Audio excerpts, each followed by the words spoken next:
Nastavljamo dalje sa zdravstvenim temama. Zasigurno ono što slijedi su vrlo interesantne minute, stoga vas pozivamo da budete sa nama naravno sve do 20 sati i 45 minuta. Udruženje za razvoj društva KAP provodi projekat Znanjem do zdravlja, čiji je cilj edukacija oboljelih od dijabetesa o potrebi prevencije kardiovaskularnih oboljenja. Tim povodom sa nama su večeras Merima Spahić iz udruženja KAP i profesor dr. Jasmin Čaluk, internisti kardiolog. Dobro večer i dobro nam došli.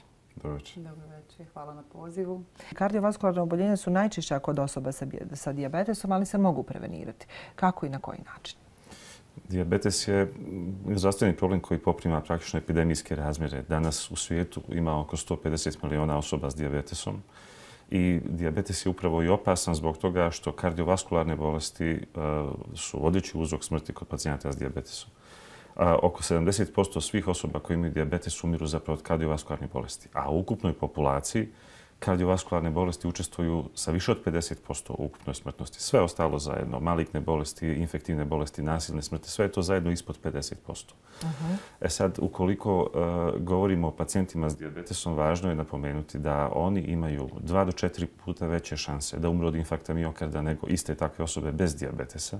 Imaju 2 do 4 puta veće šanse da dobiju moždani udar koji nekad prođe bez nekih posljedica, nekad ostavi trajno onesposobljenje, ali nekad bude i smrtonosan. Imaju 2 do 5 puta veće šanse da dobiju srčano popuštanje i vrlo česte su opet vaskularne komplikacije koje kod nekih iziskuju amputacije ekstremiteta, dovode nekad do problema s bubrezima, nekad do potpunog zastoja, potrebe za dijalizom ili transplantacijom, a najčešći uzrok sljepila, recimo u zapadnoj Evropi, osoba između 20 i 65 godina upravo je dijabetes. Dakle, te vaskularne komplikacije i komplikacije vezane za srce su najveći ubica među pacijentima koji imaju dijabetes. Mi to možemo naravno prevenirati i prevencija obuhvaća farmakološke i nefarmakološke mjere. Farmakološke su mjere vezane za lijekove, međutim nefarmakološke su mjere koje mogu pacijenti sami poduzeti. Jedna od najvažnijih je adekvatna ishrana i tjelesna aktivnost. Europsko kardiološko društvo preporučuje recimo da se hoda 20 km sedmično. To je preporuka za sve, a posebno za osobe s dijabetesom, jer tjelesna aktivnost sama po sebi, neovisno o inzulinu koji regulira razinu glukoze u krvi, tjelesna aktivnost sama po sebi može učestvovati u snižavanju glukoze u krvi. Dakle, 20 km sedmično hodanja, na primjer, malo živahnijeg, to je nekakva evropska preporuka.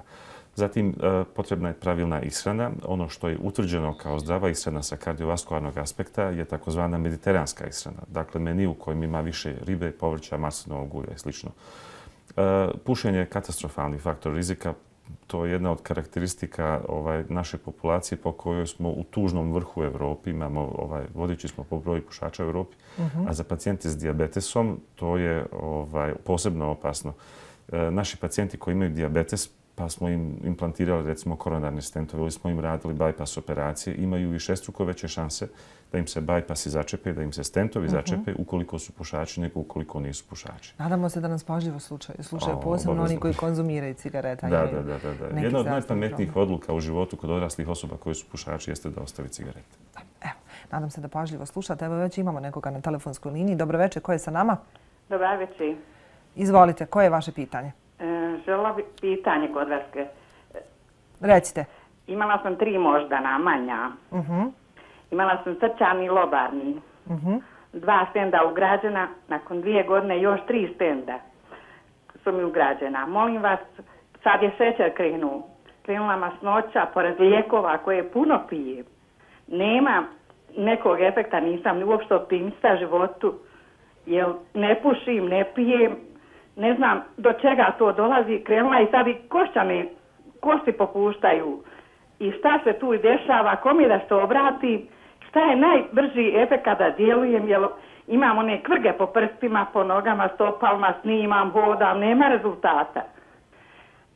Hvala vam puno što gledate emisiju Život i zdravlje. Za postavljeno pitanje, evo, profesor dr. Čaluk vjerovatno ima neke preporuke za vas. Da, u ovom slučaju gospođa ima nekoliko zdravstvenih problema koji idu paralelno. Mnogi od njih su donekle i genetski uvjetovani, tako da i nije, nažalost, medicina došla kod svih ovih oboljenja do samoga uzroka. Mi znamo koji su faktori rizika i koja je otprilike vjerovatnoća da se neka od rizičnih grupa može konvertirati zapravo u manifestnu bolest.